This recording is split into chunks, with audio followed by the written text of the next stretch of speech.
ఇంద్రలోక భవనాన్ని ఈడ్చుకొచ్చి గదిలో మార్చి మళ్ళీ కట్టారో ఏమో మాయజాలము తెలుసు మంత్రగారడి తెలుసు రెంటి కన్న ఇది ఇంకోటేమో నీలాకాశం నేలాకొస్తే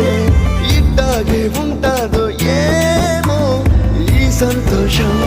దాచాలంటే హృదయాలు ఓ వంద కావాలేమో ఇంతందంగా ఉంటుందా ఈ లోకం